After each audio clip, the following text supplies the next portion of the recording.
ada data nih, yang dihimpun oleh tim per Januari 2024, 74% responden Muslim di Indonesia itu memilih gorengan sebagai hidangan buka puasa. Oke. Gimana nih pendapat seorang nutrisionis seperti Mas Rizal? 74% loh Mas gorengan. Yes. Setelah itu bahkan di atas air mineral.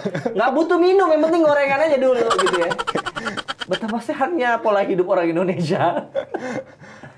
Oke, jadi saya nggak kaget sih dengan data ini. Kenapa? Karena di Indonesia ketika momen puasa Ramadan banyak takjil bertebaran gitu. Betul. Kan. Dan rata-rata menu takjilnya adalah gorengan gitu kan ya. Dan gorengan itu selain aksesnya mudah didapat ketika Ramadan, harganya juga lebih murah. Gitu kan dibandingkan mungkin es buah 5.000 gitu kan atau 7.000 8.000 lah. Atau bahkan susu juga mungkin lebih mahal lagi gitu. Kalau gorengan 5.000 kemarin saya juga cek itu 5.000 dapat 4 gitu, Bang. Jadi itu murah. Iya betul sih, betul. Apalagi gorengannya yang digoreng berkali-kali ya. Betul. Oke.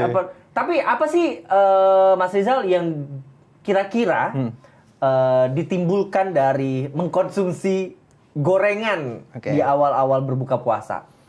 Oke, jadi gorengan itu kan yang pertama pasti terkait dengan lemak tadi ya, lemak trans gitu ya, yang menimbulkan inflamasi, kemudian menimbulkan resiko kesehatan, misalkan kolesterol, jantung koroner dan lain sebagainya. Kalau dikonsumsi berlebihan itu udah pasti.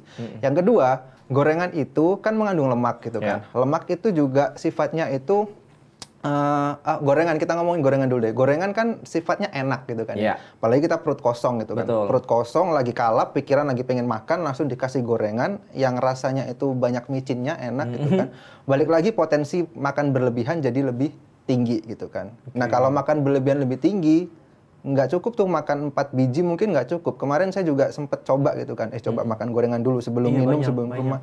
4 atau 5 tuh bisa habis sendiri kalau misalkan kita nggak aware ya dengan itu ya gitu. Tambah kan. kacang lagi.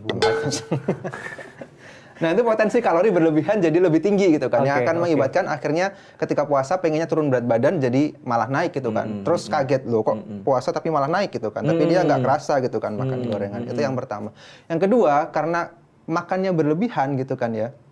Kemudian akhirnya perut kita merasa sudah penuh gitu kan. Betul. Sehingga kebutuhan zat gizi lain karena kita sudah merasa kenyang, kebutuhan zat gizi lain tidak terpenuhi gitu kan. Misalkan sayur-sayuran, proteinnya. Jadi setelah sholat kemudian mau makan itu jadi nafsu makannya berkurang. Oh tadi udah makan gorengan banyak deh, udah penuh nih perut, nggak cukup lagi gitu kan. Jadi protein, vitamin, jadi asupan mineral, yang lain malah nggak.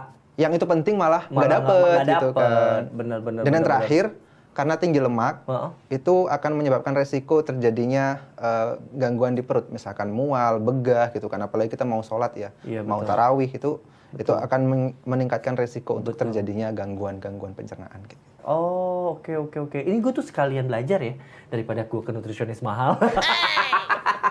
Dan mumpung ada nutrisionisnya langsung gini. Nah, tapi Mas Rizal, gue pengen tahu deh secara ilmiah ya, orang di saat berpuasa itu apa yang dilakukan proses tubuh? Apakah dia membersihkan, mendetoksifikasi apa yang di dalam tubuh, atau justru melakukan hal-hal yang lain? Oke, jadi itu ya, terkait dengan kata-kata detox itu kan agak ini ya, engaging ya, apa sih kayak orang menjanjikan gitu kan ya. Padahal kalau dari segi ilmiah memang itu pro kontra, tapi lebih banyak studi bahwa mengatakan sebenarnya puasa nggak puasa itu tetap bisa detox tubuh kita.